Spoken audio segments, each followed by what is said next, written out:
উম্মতে মুহাম্মদী হিসাবে অস্তিত্ব তো নিলাম বটে, আল্লাহর কুদরতি হাত দ্বারা সিলেকশন হলাম তো হলাম, সিলেক্টেড হলাম তো হলাম, নির্বাচিত হলাম তো হলাম। কোরআন তো আমাদের প্রশংসায় ভরা। এমন কোন নবী আসে নাই যে এই উম্মতের প্রশংসা করেন নাই, এমন কোন কিতাব আসে নাই যে এই কিতাবের ভিতরে আমাদের কথা লেখা না ছিল, এমন কোন উম্মত দুনিয়াতে আসে নাই যারা আমাদেরকে না চিনত। সমস্ত উম্মত এই উম্মত আমার উম্মতে মুহাম্মদীকে চিনত, নাহলে বদায় না। হ্যাঁ, কেন আসবে? ফাতারাদাত তাওরাত, মুসা আলাইহিস সালাম তো কিতাবই সরায় দিয়া বসে উম্মত বানায় দেন না। কিতাব উঠাইলেই দেখি উম্মতে মুহাম্মদী, উঠাইলেই দেখি উম্মতে মুহাম্মদী, উঠাইলেই দেখি উম্মতে মুহাম্মদী। ওই মর্যাদাশালী উম্মত তো বানাইছিলেন, নাহলে দানিয়েল আলাইহিস সালাম 2500 বছর অপেক্ষা করবে কেন? উঠান বদায় না, হ্যাঁ লেখা আছে, তাহকিক আপনারা করে নেন। আঙ্গুল উঠাইলে ইবনে কাসিরের উপরে উঠাইতে হবে, আমার উপরে কেন উঠাবেন? দানিয়েল আলাইহিস সালাম তো 2500 বছর অপেক্ষা করলো শুধু উম্মতে মুহাম্মদের হাতের ছোঁয়ায় দাফন আর কাফন পাওয়ার জন্য। আল্লাহর রাসূল তো সুসংবাদ দিয়েছেন, সাতাজিদুনা দানিয়াল সাতুফতাহ তুস্তার, একদিন ইরাক স্বাধীন হবে, তোমরা দানিয়েল আলাইহিস সালামকে পাবে, উনি তোমাদের হাতের কাফন দাফন পাওয়ার জন্য অপেক্ষা করতেছে। পাবেন আপনার কত বড় মর্যাদা? কোরআন দিব, কোরআন। হায় হায়, আজকে উম্মত মুসলমানের ঘরে জন্ম নিছে বটে, কিন্তু ইসলামের রং মুসলমানের উপরে নাই। উম্মতে মুহাম্মদী বটে, কিন্তু উম্মতে মুহাম্মদীর ইসলাম মুহাম্মদ সাল্লাল্লাহু আলাইহি ওয়াসাল্লাম কালচার থেকে উম্মত বহু দূরে। বরং এই কথাটা বললে কোনো অসত্য হবে না, আজকে সবচেয়ে বেশি আল্লাহর রাসূলের আদর্শ আমাদের ঘরে দীক্ষিত, আমাদের ঘরে ঘৃণিত, আমাদের ঘরে অবহেলিত, আমাদের ঘরে লাঞ্ছিত, আমাদের জীবনে লাঞ্ছিত, আমাদের দেহে লাঞ্ছিত, আমাদের সমাজে লাঞ্ছিত, আমাদের যুবকদের কাছে লাঞ্ছিত, আমাদের নারীদের কাছে লাঞ্ছিত। তো আপনি দুনিয়ায় নিষ্পেষিত হবেন না তো হবে কে? কে হবে? আমাকে যুক্তি দিয়ে বোঝান, কে হবে নিষ্পেষিত? আমরা নিষ্পেষিত আজকে এই জন্যই, আজকে আমরা নিষ্পেষিত এই জন্য, আজকে মুসলমান। হায় হায় হায়, অথচ একটা দিন এরকম ছিল যে সংখ্যায় ছিল না বটে, পেটে বাতও ছিল না, গায়ে কাপড়ও ছিল, বাতও ছিল না, কাপড়ও ছিল না। আমি গাড়িতে আসতে আসতেই স্টাডি করতেছিলাম, তো ওমর রাদিয়াল্লাহু তাআলা আনহুর জামানায় যখন 4 মহাদেশ ওনার পায়ের নিচে, 4 মহাদেশ 33 লক্ষ বর্গ মাইল যখন ওনার পায়ের নিচে, তো আশারায়ে মুবাশশারার থেকে 5 জন একত্রিত হয়েছে যে এত 4টা মহাদেশ ওনার পায়ের নিচে, উনি কাপড় পরে কি দেখো, সারা দুনিয়ার উফুদ ওনার কাছে, প্রতিনিধিরা ওনার কাছে আসে, আর উনি শততালির কাপড় পরে বসে থাকে, আর ওনার দস্তরখানের রুটি উনি ব্যতীত আর কেউ চাবায় খাইতে পারে না, কেননা চাবাইলেই গলায় আটকায় যায়। ওনার বেশভূষা দেখো, খাওয়া দাওয়া দেখো। চলো আমরা সবাই মিলে একটা মশওয়ারা করি, উনি যেন এটা একটু চেঞ্জ করে। কাহিনী বড় লম্বা। আলী রাদিয়াল্লাহু তাআলা আনহু ছিলেন, আলী রাদিয়াল্লাহু তাআলা আনহু বলতেছেন, যতই মশওয়ারা করো মানবে না, আমি তো বলে দিলাম মানবে না। তো বলছে আমরা মানানের লোক দিয়ে মানাবো। তো বলছে কিভাবে? ওনার মেয়েকে পাঠাবো, যে হাফসা রাদিয়াল্লাহু, আম্মা জান হাফসা রাদিয়াল্লাহু তাআলা আনহাকে, আর আম্মা জান আয়েশা রাদিয়াল্লাহু তাআলা আনহাকে পাঠাবো, 2 জন ওনাকে রাজি করবে। আলী রাদিয়াল্লাহু তাআলা আনহু মুস্কি মুস্কি হাসতেছেন আর বলতেছেন, জাররিব, চেষ্টা করে দেখো মানে কিনা, চেষ্টা করে দেখো মানে কিনা। তো 2 জন যখন আসছেন, তো মুতাকাল্লিম কে হবে, কথা কে বলবে? তা আম্মা জানকে নির্ধারণ করা হয়েছে আয়েশা রাদিয়াল্লাহু তাআলা আনহা কথা বলবে। আয়েশা আম্মা জান বলছে, আমিরুল মুমিনিন রাসূলুল্লাহ সাল্লাল্লাহু আলাইহি ওয়াসাল্লামের জামানায় তো ফতুহাত হয় নাই, বিপ্লব ঘটে নাই, সারা দুনিয়া ইসলাম ছড়ায় নাই, নেয়ামতও আসে নাই। বিদায় উনি যেইভাবে ছিলেন ওইভাবেই জীবন কাটায় চলে গেছেন। আমার আব্বাজানের জমানায়ও তো হয় নাই, বিদায় উনিও যেইভাবে ছিলেন ওইভাবে জীবন কাটায় চলে গেছেন। আপনার জমানায় তো 4 মহাদেশ পায়ের নিচে, ফুতুহাত আর ফুতুহাত, বিজয় আর বিজয়, মাল আর মাল, আর সারা দুনিয়া আপনার কাছে আসে। আমিরুল মুমিনিন, আপনি যদি একটু পোশাক আশাক চেঞ্জ করতেন, একটু আপনার খাওয়া দাওয়া চেঞ্জ করতেন, এই মোটা মোটা রুটি খান, একটু পাতলা রুটি যদি খাইতেন, আপনার বিছনাটা যদি একটু সুন্দর হইতো। তো আমিরুল মুমিনিন আয়েশা জিজ্ঞাসা করতেছে যে তোমাদেরকে কে পাঠাইছে আগে বলো।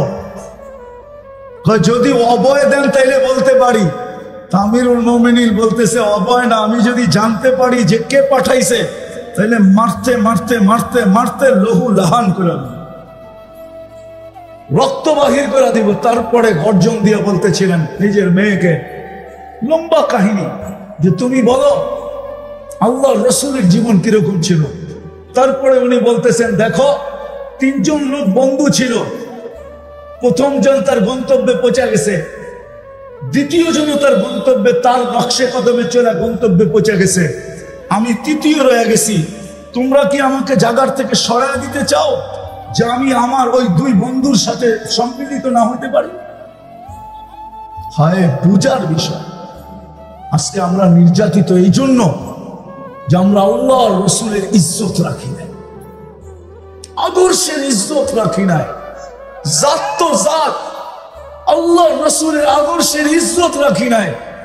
বাংলাদেশের মানুষ আশেকে রসুল বলে তো বটে, নবীর এশকের কথা বলে বটে, কিন্তু নবীর আদর্শ ইজ্জত আমরা রাখি নাই। যার কারণে আজকে আমরা ইসলামের ইজ্জত রাখি, যার কারণে আমরা নির্যাতিত। নাইলে এই হাদিস সত্য হইতো তো হইতো কি করে? আমি তো বড় দূর থেকে টাইনা চিত্র আপনাদের সামনে তুলে ধরতে চাইলাম যে ডেলি 32 বার আশ্রয় চাই, অথচ উনি বলে আমি গফুর রহিম। অথচ উনি বলে তোমরা চাইতে দেরি, আমি দিতে দেরি করবো না। ডেলি 32 বার তো চাই, আবেদন তো করি, কখনো একা করি, কখনো ইমামের মাধ্যমে করি, কখনো এখানে বৈশা করি, কখনো বাইতুল্লাহ স্বয়ং ওনার ঘরে যায়া করি, কখনো মদিনা মুনাওয়ারা যায়া করি।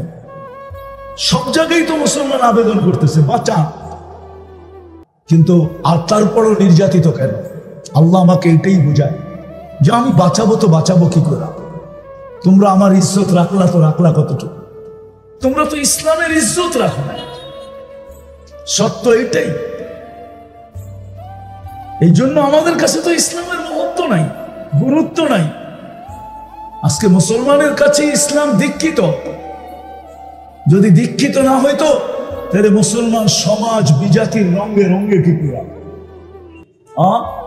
তারপরও আপনি সাহায্য চান, আল্লাহ বলে আমি সাহায্য করব তো করবো কি করে?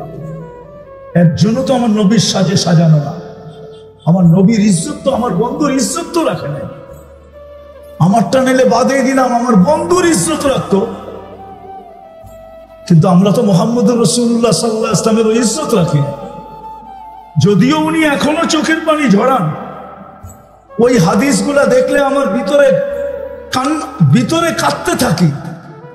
যে হাদিসগুলা মা বিকুম ইদা তাগা নিসাউকুম ওয়া ফাসাকা ফিতিয়ানুকুম, ফিতনার জামানায় মুসলমানদের যে চিত্র বিভিন্ন ফিতনার হাদিসের কিতাবে পাওয়া যায়, ওইগুলা পড়লে তো ভিতরে কান্না আসে। যে আল্লাহর রাসূল মনে হয় এখন চিৎকার দিতেছেন রওজায়ে আতহারে, কেননা হায়াতুন নবী। আমি আপনাদেরকে একটা না 100টা দেখাইতে পারবো, ইতিহাসের পাতায় লেখা আছে। একজন শুধু ইবনে উমর বলতেছে যে আমি দেখলাম সে আকাশের দিকে তাকায় জানি কি বলতেছে, তো ভালো মতে কান পাইতা শুনলাম সে বলতেছে ইয়া রব্বা মুহাম্মদ উনসুর উম্মতে মুহাম্মদ, ও রব্বে মুহাম্মদ, উম্মতে মুহাম্মদের সাহায্যের সময় কি এখনো আসে নাই? বলে এতটুক আওয়াজ বলতে দেরি। আমি উপরের দিকে তাকায় ভাবতেছিলাম দেখি ঘটে তো ঘটে কি, দেখলাম আকাশটা ফাইটা গেল, এক অশ্বারোহী পতাকা নিয়ে বাহির হলো, তার পিছনে সিরিয়ালে অশ্বারোহী বাহির হতে শুরু করলো, আর সেকেন্ড না মিনিটের ভিতরে প্রথম ব্যক্তি আমার মাথার উপরে এসে একটা চিৎকার দিল, আবশিরিয়া উম্মত মুহাম্মদ, যা আর নসরা রব্বা মুহাম্মদ, উম্মতে মুহাম্মদ, তোমাদের সাহায্য চলে আসছে। আরে হায়াতুস সাহাবা উঠান না, পড়েন না, তারিখে সাহাবা পড়েন না, লেখা আছে। বলেন যে আমরা মাত্র 8,000 ছিলাম, রুমিরা 1 লক্ষ ছিল। কয়েক মিনিটের ভিতরে রুমিরা ভাগতে শুরু করলো, যে ভাগতে পারলো ভাগলো জান নিয়া, আর বাকি আমরা জাহান্নামে পৌঁছায় দিলাম। গনিমতের মাল জমা করে পাহাড় বানায় দিলাম শুধু একজনের চিৎকারে। আজকে তো বাংলাদেশে প্রত্যেক উলামা ডেলি চিৎকার দেয়, চোখের পানি জড়ায়, কিন্তু 3 মাস হয়ে গেল সাহায্য তো দেখতেছি না। ওইটাই কি সত্য হয় জানি না। যদি জিততে পারে তাহলে বাইতুল মুকাদ্দাসকে তার পরের দিনই ভাঙ্গা হবে, ওইখানে দাজ্জালের জন্য মন্দির বানানো হবে। সাইনবোর্ড আমি 15 বছর আগে দেখে আসছি। আপনি নাউজুবিল্লাহ পড়লে কোনো লাভ হবে না। হ্যাঁ লাভ হবে, যদি 2টা করতে পারি তাইলে লাভ হবে, হইতে পারে লাভ হবে, নাইলে শুধু মুখে নাউজুবিল্লাহ পড়লে লাভ হবে না। রাগ হয়ে যাবেন বলবো? হ্যাঁ, এই দয়াপুরেও তো প্রতিবাদ করা হয়েছে না, হয় না?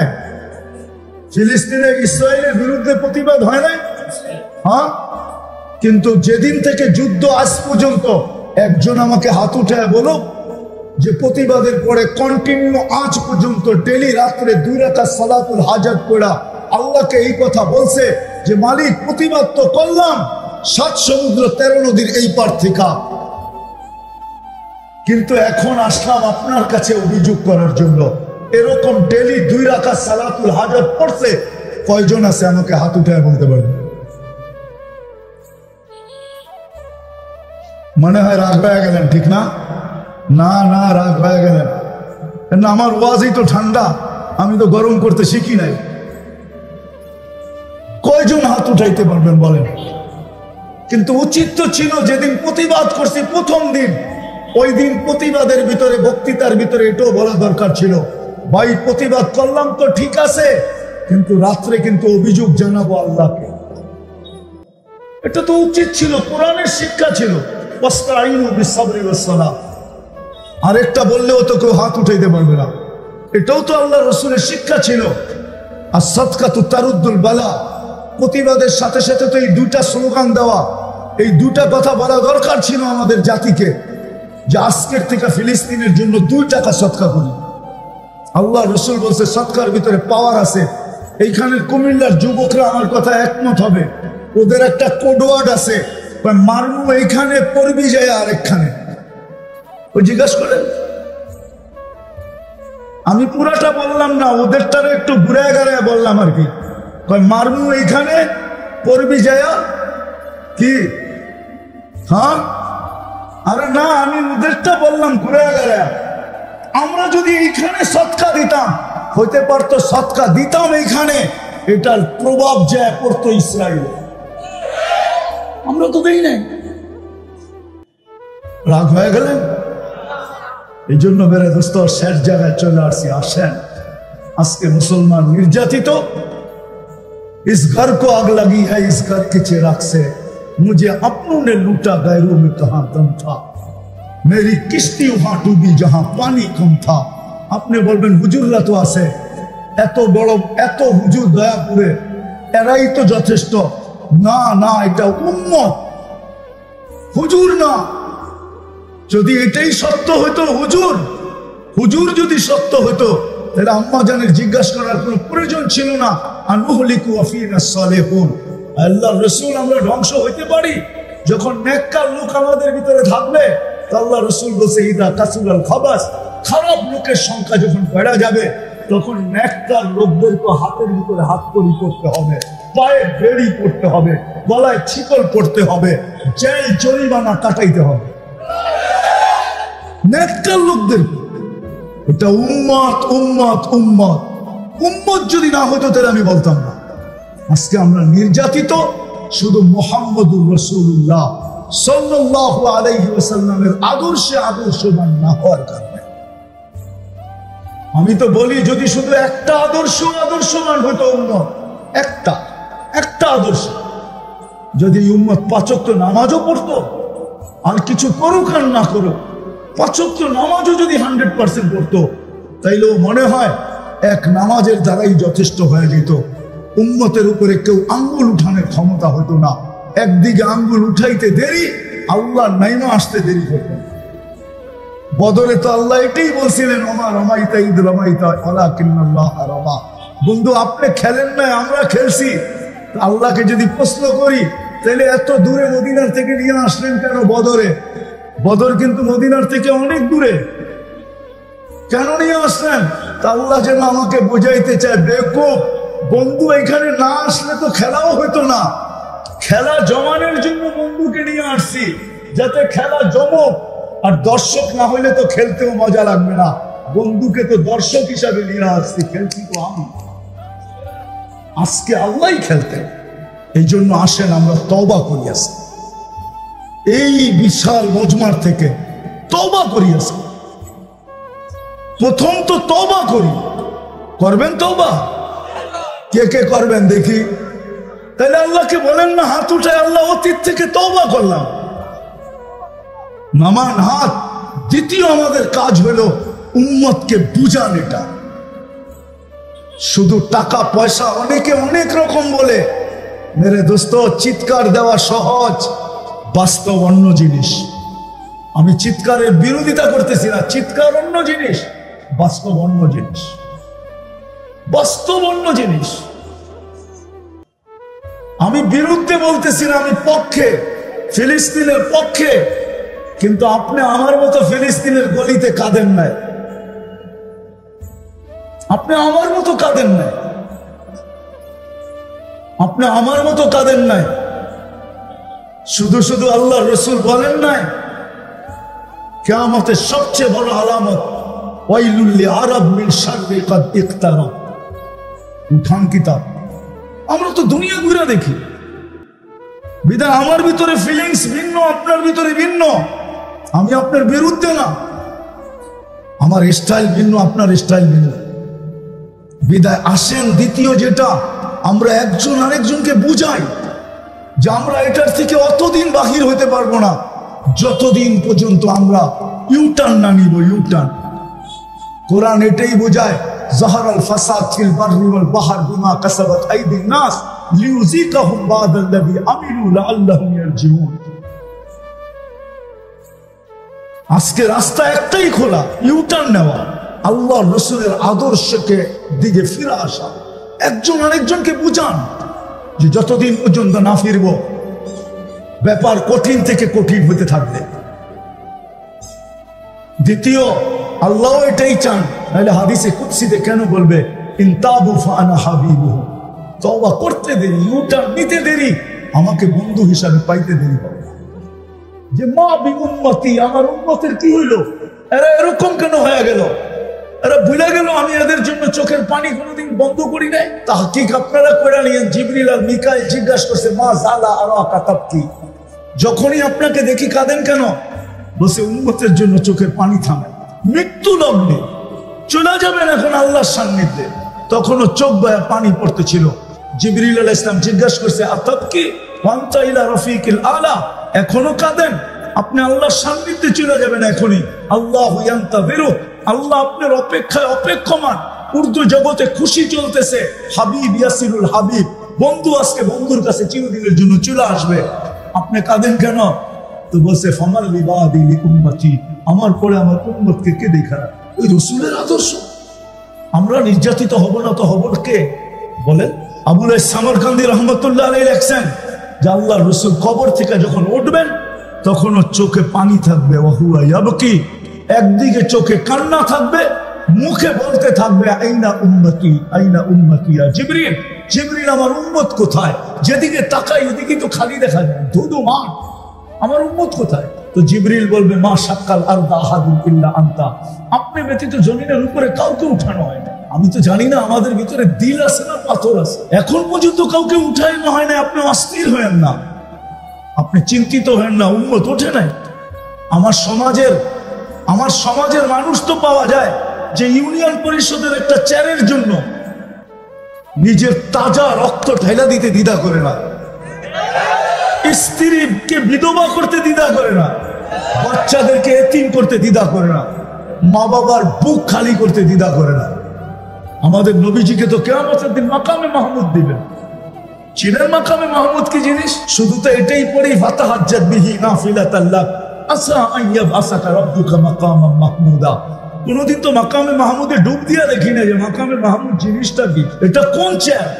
কিন্তু আল্লাহ রসুলকে তো নিয়ে যাওয়া হবে, উনি তো এখানে বসবেন না, উনি তো হাত রেখে দাঁড়ায় থাকবেন। আল্লাহ বলবে বন্ধু বসেন, আল্লাহ জানেন, বলবে যে 3 জায়গায় ছুটাছুটি করবে ও বসে, তো বসে কি করে? আর আপনি কি করতে চাইতেছেন? আমাকে বসায় দিয়ে উম্মতকে পার করায় দিবেন? আমি বসবো না, কি করবেন? 3 জায়গায় ছুটবো, হাউজে কাউসারে যাব, ওয়াদা দিয়ে আসছি উম্মতকে, মাওয়াইদুকুমুল হাউজ, তোমাদের সাথে হাউজে সাক্ষাৎ হবে। আমি নিজের হাতে উম্মতকে পানি পান করাবো হাউজে কাউসার, যেটা পান করার পরে আর কোনোদিন পিপাসা আসবে না। আল্লাহ রসুল পান করায় দিবে আর বলবে ইশরাব লা তাজমান বাদাহা আবাদা, পান কর, কোনোদিন আর পিপাসা তোর কাছে আসবে। আমি ওইখানে পানি পান করাবো, তারপরে মিজানের কাছে ছুটবো। পাল্লা যদি সামনে না ঝোঁকে তো আপনার প্রতিশ্রুতিগুলা কাজে লাগাবো। আপনি আমাকে বলছেন সালতুতা শাফিতু শাফা, আপনি আমাকে বলছেন লা ইউখজিকা ফি উম্মতিক, আপনি কোরআনে বলছেন সাউফা ইউতিকা রাব্বুকা ফাতারদা। সবগুলোকে আমি মিজানের ওইখানে আমি প্রয়োগ করব। পাল্লার সামনে না ঝুঁকলে হাত উঠায় এখানে ছুটব, তারপর আমি পৌঁছাতে যাব। যদি উম্মত পার না হইতে পারে তো দুরুদের গাঠি মাথায় দিয়া পার করায়। আমি 3 জায়গায় ছুটবো আর চিৎকার দিতে থাকবো উম্মতি উম্মতি উম্মতি। আজকে আমাদের নির্যাতিত হওয়ার কারণ শুধু আর শুধু বিজাতির ইশক, বিজাতির আদর্শের ইশক বা বিজাতির আদর্শের সাজা, এটাই আমাদের নির্যাতিত হওয়ার সবচেয়ে বড় কারণ। নাইলে রব্বে কাবার কসম, একদিন ছিল একজন হাত উঠাইতে দেরি, আকাশ থেকে ফেরেশতা নামতে দেরি করে। আমার কথা কিন্তু খুব ধ্যান দিয়া শুনতে হবে, আওয়াজ সুর তো হবে না, আর আমি গরমও করতে পারবো না, ঠান্ডা ঠান্ডা হবে তো। এই জন্য ধ্যান দিয়া শুনলে আশা করি বুঝে আসতে পারে। আর দিনই কথা শোনার নিয়মই এটা, ফাস্তামিউ, যত বেশি দিলের কান দিয়া শুনবে, আনসিতু, যত বেশি চুপচাপ শুনবে তত বেশি ভিতরে কাঁদবে। আমি নিয়ে যাইতেছি ওইদিকে, যা বুঝাইতে চাইতেছি। তো যত বেশি দিলের কানে শুনবো, আওয়াজহীন চুপচাপ, নড়াচড়া কম করতে পারলে সবচেয়ে ভালো হয়, যেন নড়াচড়াও না হয়। তাইলে দিনই কথা দিলে গাঁথে, আর না হলে দিনই কথা দিলে গাঁথবে না।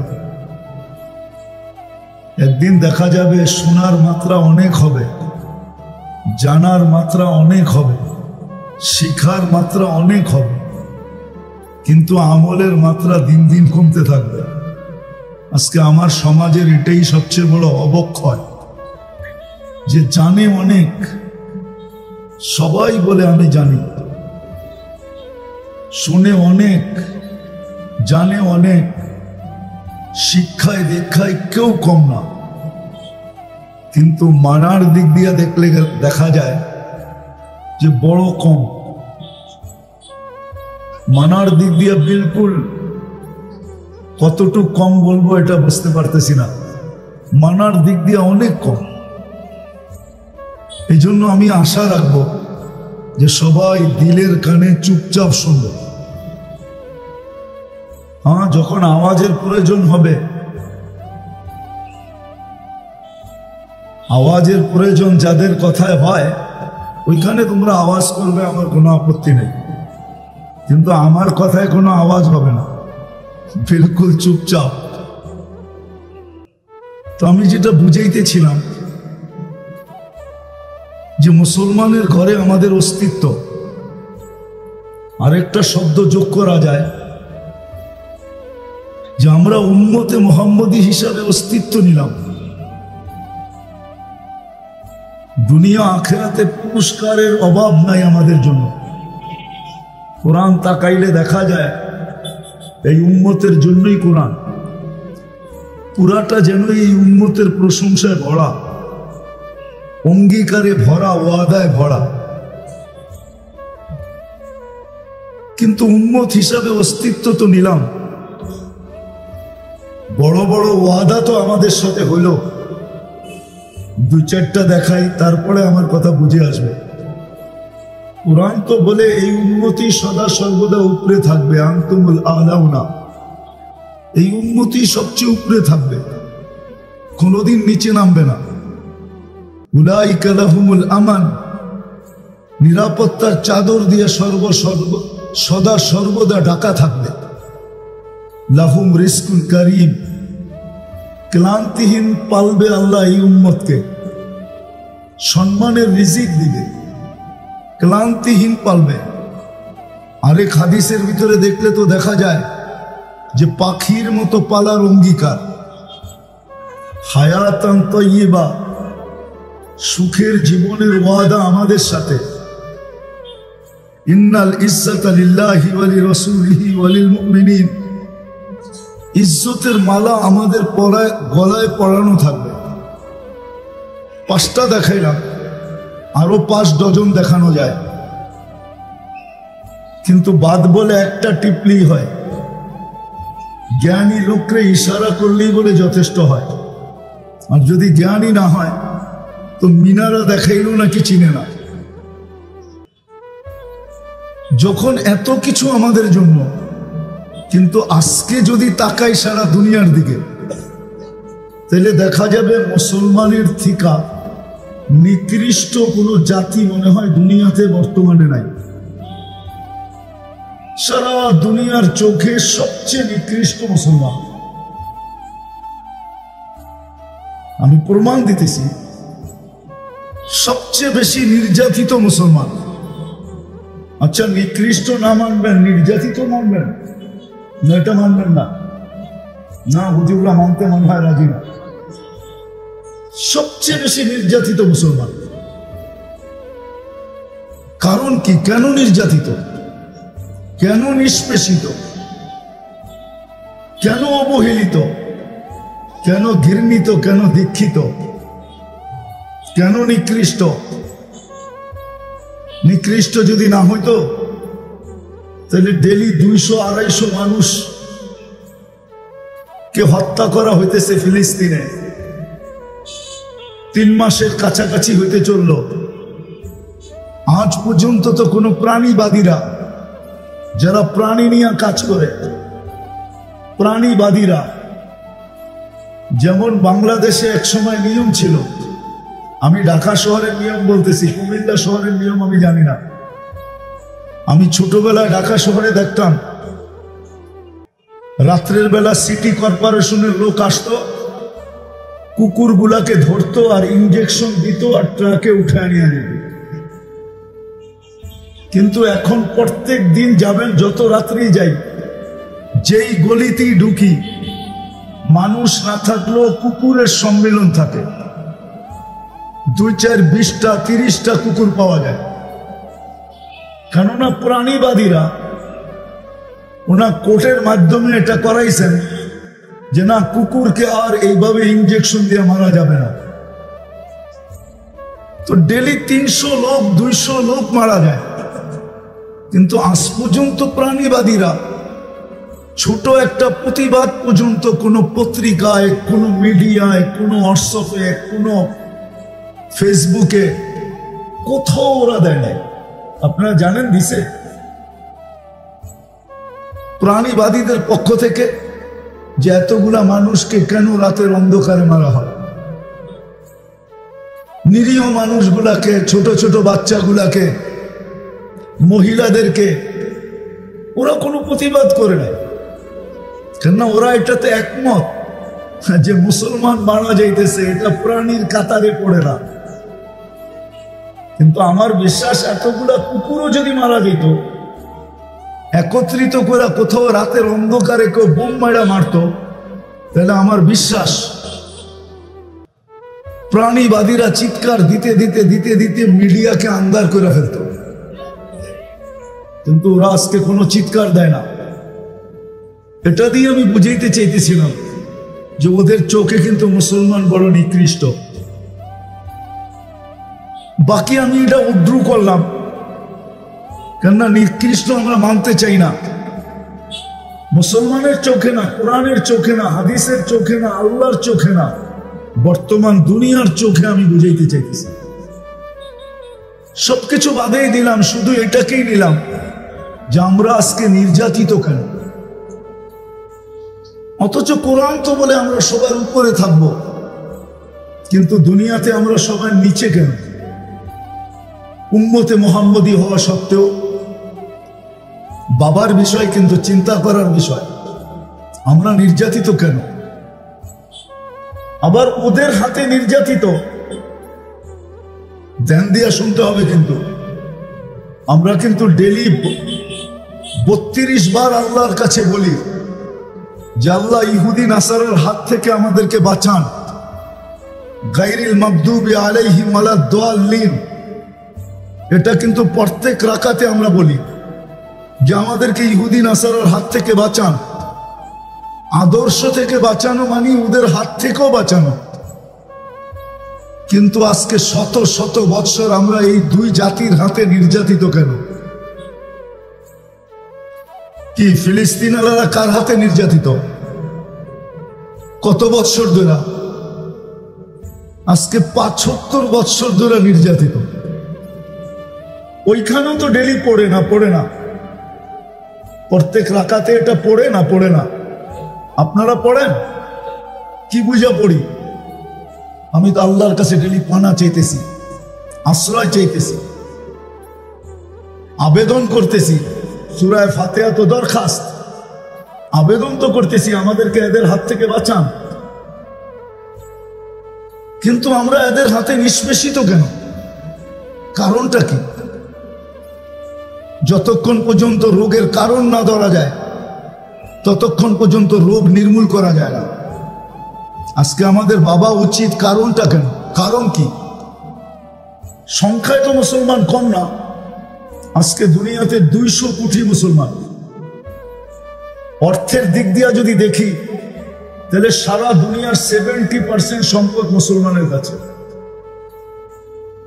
সারা দুনিয়ায় যত সম্পদ আছে এটার 70%, 70% আল্লাহ মুসলমানের কাছে রাখছেন।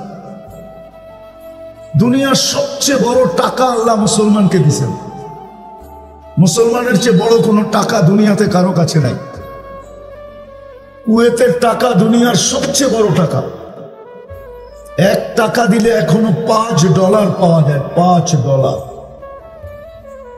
জিজ্ঞাসা করেন যারা কুয়েতে থাকে, আপনাদের এলাকায় তো প্রবাসী লোক অনেক বেশি, কুমিল্লা নোয়াখালী অঞ্চলে, এদেরকে জিজ্ঞাসা করেন 1 দিনারে কয় ডলার পাওয়া যায়।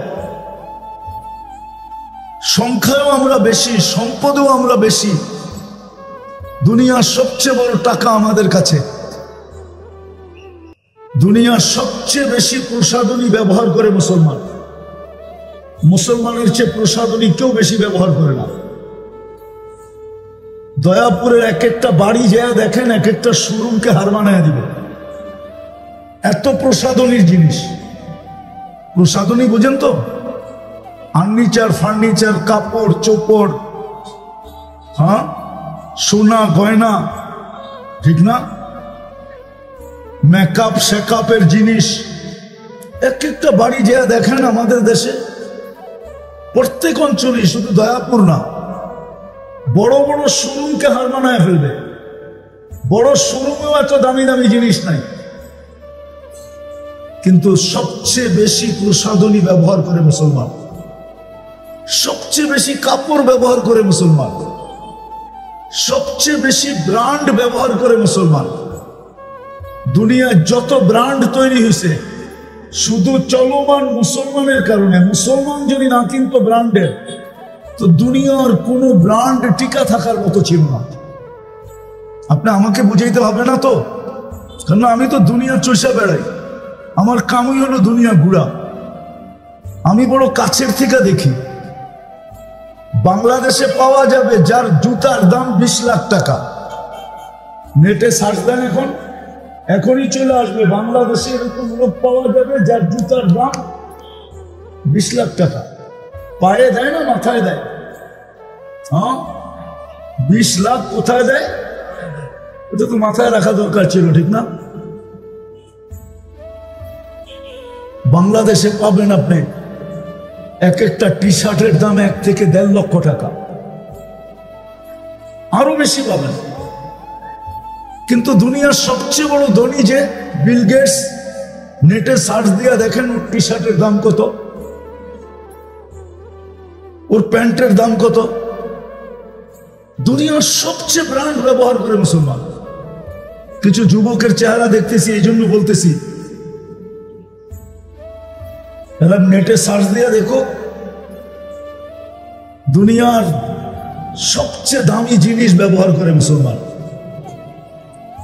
ওই গাড়ি আমেরিকার প্রেসিডেন্টের কাছেও নাই, যে গাড়ির পার্টস সোনা দিয়া বানানো, সোনা দিয়া, ওটা মুসলমানের কাছে আছে।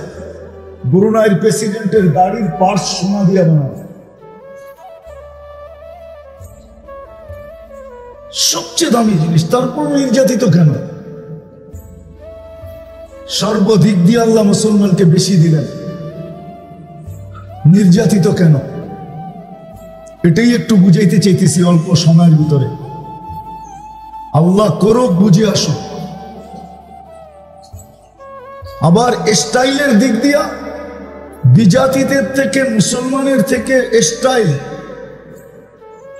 দুনিয়ার কেউ জানে না। আপনি আপনার কুমিল্লা এইখানে যারা বসা আছে দেখেন, যেই যুবককে দেখবেন এর চুলের স্টাইল ভিন্ন। এক স্টাইলে দুইজনের চুল কাটা পাবেন না আপনি।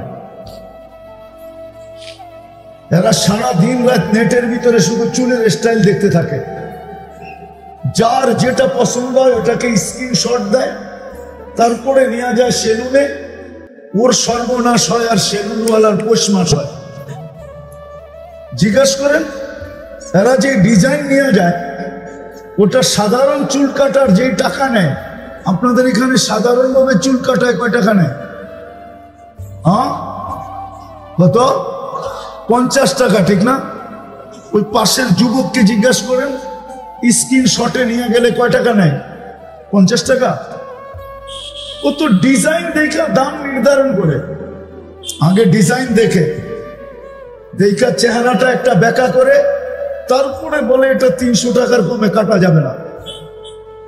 আর যুবকরাও বলে টাকার প্রশ্ন না, ডিজাইন হওয়া চাই, আমি কিন্তু মিলাই নিব।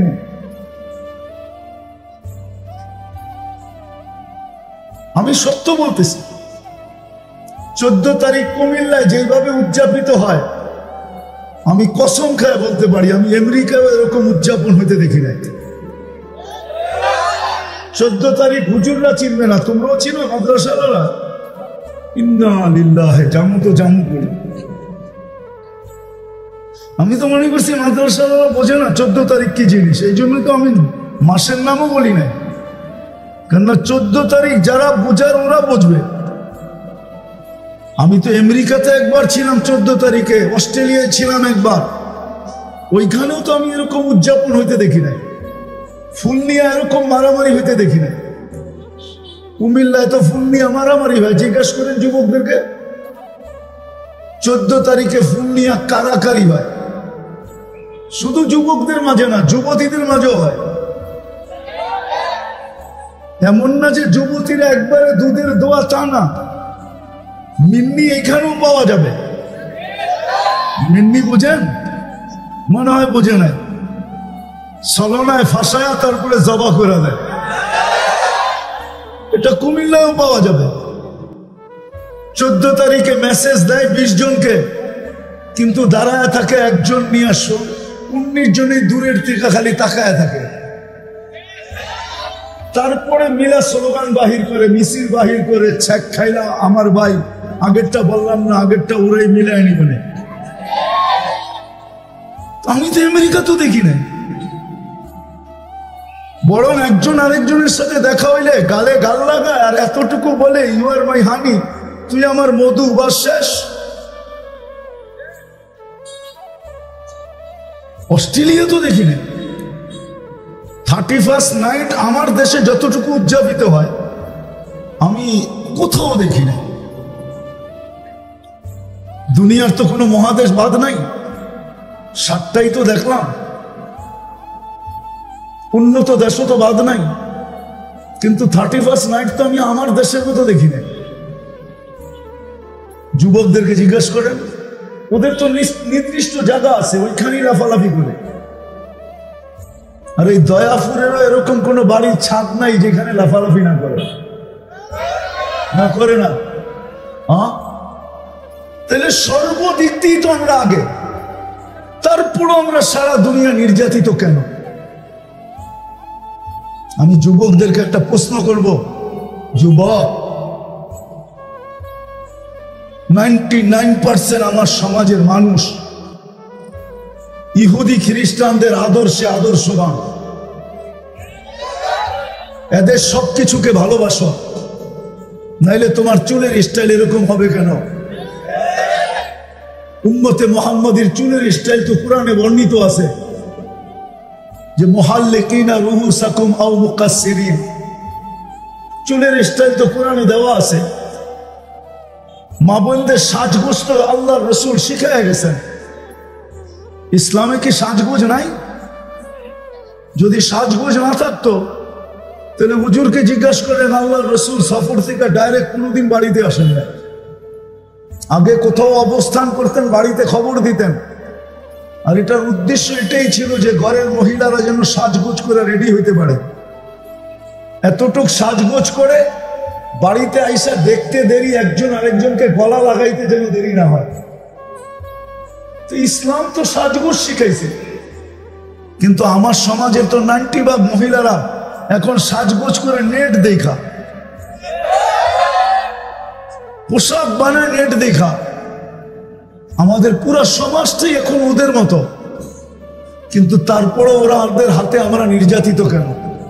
উচিত তো ছিল আমরা যখন ওদের সাথে সেজা গেলাম, আমাদেরকে বুকে লাগানো দরকার ছিল, আমাদেরকে মাথায় রাখা দরকার ছিল, আমাদেরকে আদর স্নেহ করা দরকার ছিল, কিন্তু তারপরে ওরা আমরা ওদের হাতে নির্যাতিত কেন?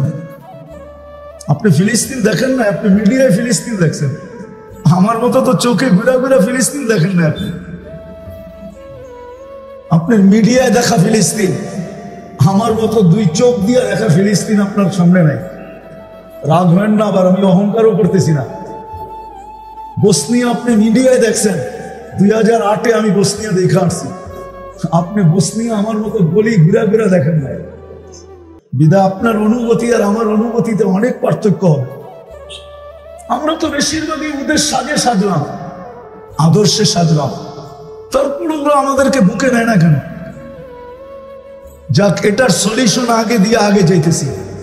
যুবক, তোমাদের পায়ে হাত রাখি, তুমি যতই ওদের সাজে সাজো না কেন, 3 কোয়ার্টার, হাফ কোয়ার্টার, তুমি ল্যাংটা চলো না। আমাদের মেয়েরা বিকিনি পরা ঘুরুক না, তারপরে ওরা কোনোদিন আমাদেরকে আপন মনে করবে না। কেননা ওরা আমাদেরকে রূপরেখা দেখে না, ওরা দেখে জন্ম নিবন্ধনে কি লেখায় আসছে, অনলাইনে দেখে, অনলাইনে যে জন্ম নিবন্ধনের সময় জন্মের জায়গায় কি লেখা আসছে এটা দেখে। এই জন্য আমি বলি, আমি এখনো আলহামদুলিল্লাহ মাঝে মাঝে বলি, আমার জাতিকে নিয়ে আলহামদুলিল্লাহ বলি মাঝে মাঝে। যারা টক শোতে বোঝায় ইসলামের বিরোধিতা করে, ওদের কথা মনে উঠলো মাঝে মাঝে আলহামদুলিল্লাহ বলি। বলবেন কি কারণে বলেন? বলে ও টক শোতে ইসলামের বিরোধিতা করতে পারে, বটে করে, এটাই বাস্তব। কিন্তু যখন জমিন দলিল করতে যায়, এখানে লেখা থাকে ধর্ম কি, তো ও চুপে চুপে ইসলাম লেখা দিয়ে আসে। আপনি নেন, বাংলাদেশে যাদের উপরে আঙ্গুল উঠে, সদা ওলামার আঙ্গুল উঠায় যাদের উপরে, যারা টক শোতে বইয়া ইসলামের বিরোধিতা করে ওদের সমস্ত কাগজপত্র নিয়ে আসেন, অনলাইনে সার্চ দিয়ে দেখেন, অনলাইনে পাবেন, সব জায়গায় ধর্মের জায়গায় ইসলাম লেখা আছে। এই জন্য আমি আলহামদুলিল্লাহ বলি, যুবকদেরকেও বলতেছি, যতই ওদের রঙে রঙ না কেন, 14 তারিখ আরো যত ধুমধামে মানাও না কেন, 31st নাইট, এরকম যতগুলা প্রথা আছে সবগুলা যদি আরো ধুমধামে করো, তারপরে ওরা তোমাদেরকে আপন মনে করবে না। কেননা ওরা অনলাইনে দেখা ফেলছে তুমি সব জায়গায় ইসলাম ইসলাম ইসলাম ইসলাম ইসলাম লেখা আসছো। এই জন্য যদিও তোমাকে এখন ধোঁকা দিতেছে, মন আমাদেরকে ধোঁকা দিতেছে যে ওদের সাজে সাজলে মনে হয় ওরা আমাদেরকে খুব আপ্যায়ন করবে। না না, আমি তো আজ পর্যন্ত 99টা ইমিগ্রেশনে কাউকে আপ্যায়ন করতে দেখি নাই। আমি তো দুনিয়ার কমসে কম, অহংকার করে বলতেছি না, আমি তো 99টা দেশের ইমিগ্রেশন দেখছি। আমি নাম বলবো না, বাংলাদেশের এক লোককে আমি চিনি, বাংলাদেশের অনেক মানুষ চিনবে। একই সাথে আমরা ইমিগ্রেশন ক্রস করতেছিলাম, উনি ওই সাজেই ছিল, যে দেশে ঢুকতে ছিল তাদের সাজেই ছিল, 100% তাদের সাজে। বুঝার কোনো উপায় ছিল না যে সে ওদের লোক না মুসলমান। আমি আগে ছিলাম, আমার পাসপোর্ট পাঞ্চ হয়েছে, পাসপোর্ট পাঞ্চ করছে আর আমার চেহারা দেখছে, তো যা পাসপোর্টে লেখা ছিল এটাই তো পোশাক, আমার ফিজিক্যালি এটাই ছিল, পাসপোর্টে যা লেখা ছিল ফিজিক্যালি ওইটাই ছিল। আমাকে 1 মিনিটের মাথায় বলছে ইউ আর গো, তুই চল। কিন্তু উনি যখন পাসপোর্ট দিছে তো ওনারটাও পাঞ্চ করে দেখছে, পাসপোর্টে তো মুসলমান লেখা কিন্তু রূপরেখা তো আমাদের মতো, এটা আমাদের সাজে সাজলো কেন? হইলনি সন্দেহ? তো বলছে তুমি একটু অপেক্ষা করো। ওই অপেক্ষা 6 ঘন্টা গেছে, 6 ঘন্টা। 6 ঘন্টা পরে বাহিরে আমাকে বলতেছে আমার 5 ঘন্টা ঘুম কমপ্লিট হয়ে গেছে। তারপরে ফোন করে বলছে হুজুর আপনি কোথায়? বললাম এতক্ষণ পরে, আমার তো 6 ঘন্টা লাগছে। সত্য এটাই, আমরা অনলাইন দেখি।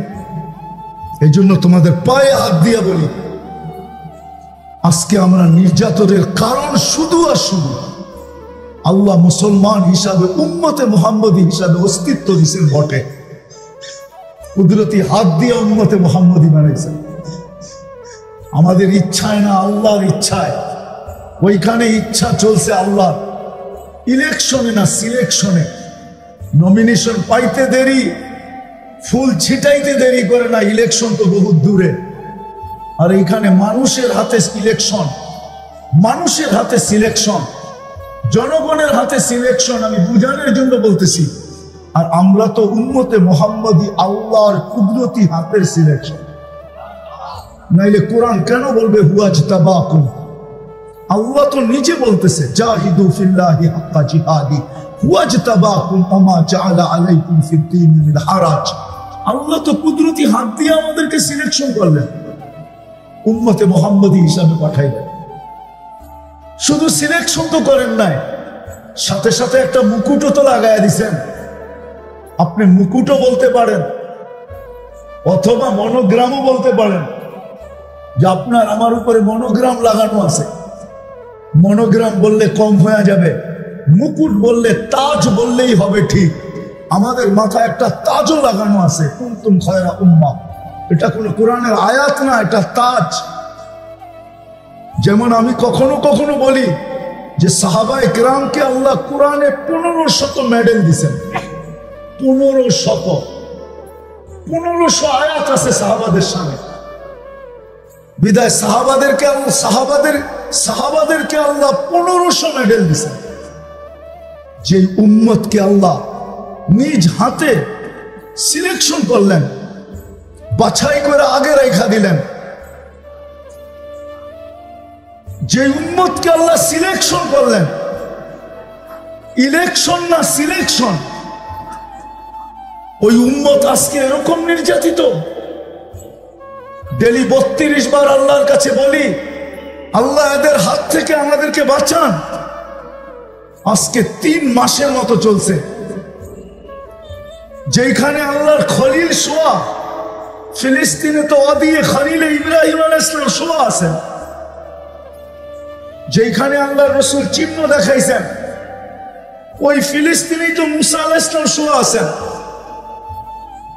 ওই ফিলিস্তিনেই তো শুআয়ব আলাইহিস সালাম শোয়া আছেন। ইউসা বিন নুন আছেন আলাইহিমুস সালাম। শুধু একজন দুইজন তো না, যেটাকে নবীদের দেশ বলা হয়। সুলাইমান আলাইহিস সালামের ক্যাপিটালও তো ছিল বাইতুল মুকাদ্দাস। তখতে বিলকিস তো ওইখানে বসে আনতে বলছিলেন, ওইখানে বসা ছিলেন, বলছিল মাইয়াতি বিআরশিহা।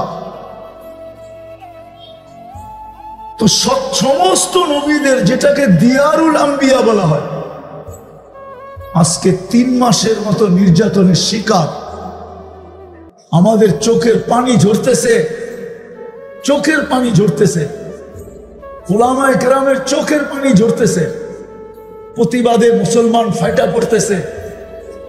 আমার তো মনে চায় আল্লাহকে মাঝে মাঝে জিজ্ঞাসা করি যে আল্লাহ, কোরআনে তো দেখি আপনার সৈনিকের অভাব নাই, কিন্তু আমাদের পরে তো কোনো উম্মত নাই। আপনি এগুলাকে বসায় বসায় পালতেছেন, পরে কাজে লাগাবেন তো লাগাবেন কোথায়?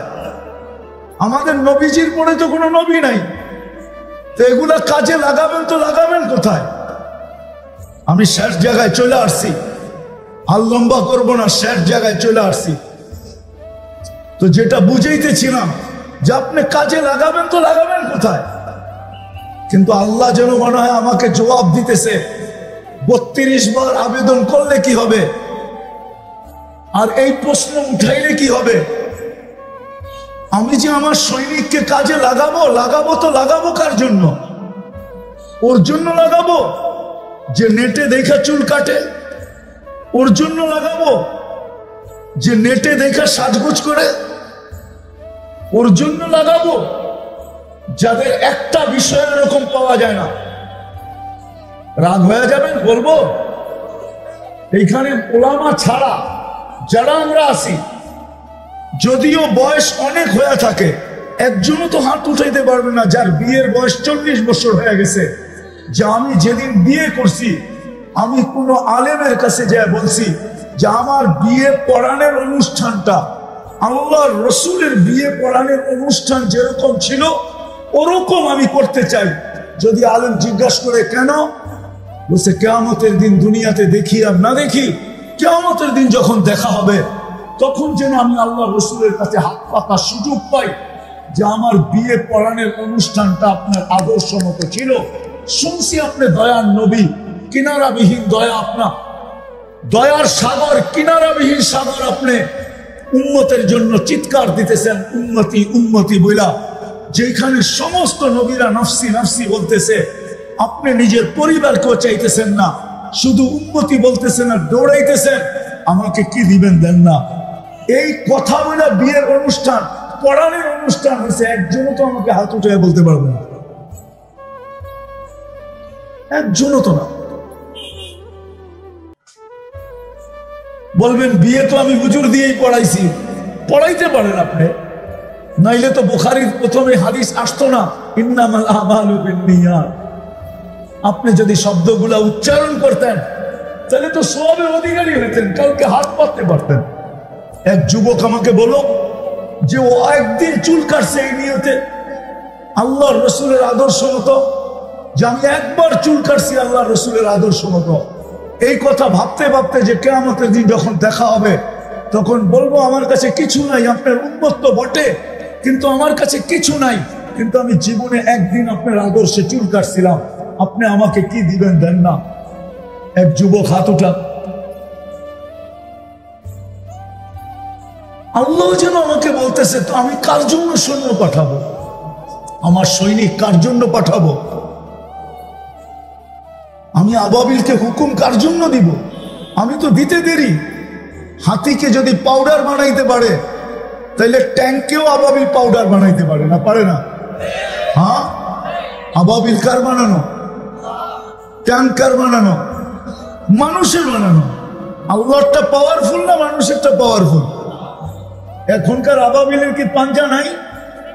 পাঞ্জা বোঝেন তো? পাঞ্জা আবাবিল চিনেন না? চিনেন না? চড়াই পাখির থেকে কত ছোট। হজে গেছেন? হজে গেছেন? রাত্রে দেখবেন মক্কার উপরে ছোট ছোট পাখি ঘুরতে থাকে বাইতুল্লাহ চতুর্দিক দিয়া, এটাই আবাবিল। আবাবিল তো আছে, মশা তো আছে। নমরুদকে তো আল্লাহ মশা দিয়ে ধ্বংস করলেন, কিন্তু মশা তো আমাদেরকে অতিষ্ঠ করে। ইসরায়েলে তো যায় না। চিৎকারের ফেরেশতা তো আছে, বাতাসের ফেরেশতা তো আছে। আপনারা তো চিৎকারের কাহিনী দেখেন নাই, জানো নাই, দেখেন নাই, কোথেকে দেখবেন? যান আমার থেকে অ্যাড্রেস নিয়ে না যান। আমি তো দেখে আসছি যাদেরকে চিৎকার দিয়ে আল্লাহ ধ্বংস করছেন, ওদের ঘরগুলো এখনো রাখা আছে। আমারও মাথায় ধরে না যে পাহাড় খচিত করে এরকম ঘর বানাইলো, তো বানাইলো কি করে? এরকম বেডরুম সাজাইলো তো সাজাইলো কি করে? পাহাড় খচিত করে। ইয়ানহিতুনা মিনাল জিবালি বুয়ুতা। বাতাসের ফেরেশতা তো এখনো আছে, মরে যায় নাই। কমে হাতকে আল্লাহ ধ্বংস করছে, মাথার খুলি তো এখনো রাখা আছে। আমি 10-15 থেকে 16 বছর আগে দেখে আসছি। 6 ফিটের মানুষ একটা এদিকে দাঁড়াবে, একটা এদিকে দাঁড়াবে, একজন আরেকজনকে পরিপূর্ণ দেখবে না, এখনো রাখা আছে। আমি তো চোখে দিকে বলতেছি আপনাদেরকে। কিন্তু আল্লাহ বাতাসের ফেরেশতা তো হুকুম দেয় না। ডেড সি তো জিবরিল আলাইহিস সালামই বানাইছেন, ওনার পরের খোঁচা দিয়া। ডেড সি অর্ধেক হলো ইসরায়েলের ভিতরে, অর্ধেক জর্ডানের ভিতরে। 5 কিলোমিটার চওড়া, 100 কিলোমিটার লম্বা। 2.5 কিলোমিটার চওড়া, 100 কিলোমিটার লম্বা হলো ইসরায়েলের আন্ডারে। 2.5 কিলোমিটার চওড়া, 100 কিলোমিটার লম্বা হলো জর্ডানের আন্ডারে। এটা তো জিবরিল আলাইহিস সালামই খোঁচা দিয়া বানাইছেন। ওনার তো এখন ওহী আনতেও হয় না, ওহীর বাহক তো আর উনি এখন না, এখন তো উনি রিটায়ার্ড। তো উনি এত বড় ডানা নিয়ে ওড়েন কেন? যায় আরেকটা খোঁচা দিলেই তো পারলেন, ঠিক না? কি আমার কথা যুক্তি বুঝে আসে না? কিন্তু আল্লাহ বলে আমি করব তো করব কার জন্য? চাও বটে, কিন্তু তোমার 24 ঘন্টা তো গায়ের আদর্শে তুমি আদর্শবান হইয়া আমার কাছে আবেদন করো তো বটে, কিন্তু তো তুমি আমার মাহবুবের আদর্শকে তো আদর্শ বানাও নাই। দয়াপুরের উলামা মানবে কি মানবে না আমি জানি না। আল্লাহ তো নিজের আদর্শের কথা বলছিলেন বটে, আতিউল্লাহ বলছিলেন বটে, কিন্তু যখন প্রশ্ন উঠে গেছে তখন মনে হয় এটাকে আল্লাহ সরায় নিয়ে গেছেন। প্রথম বলছিলেন আতিউল্লাহ, আমার মত মতো চলো, কিন্তু প্রশ্ন উঠে গেছে আপনাকে তো চোখে দেখা যায় না। লা তারাকাল উয়ুন ওয়ালা তুখালিতুকাদ দুনুন, আপনাকে তো ধ্যান ধারণা আনা যায় না। ওয়ালা ইয়াসিফুকাল ওয়াসিফুন, আপনাকে তো বর্ণনা দিয়ে শেষ করা যায় না।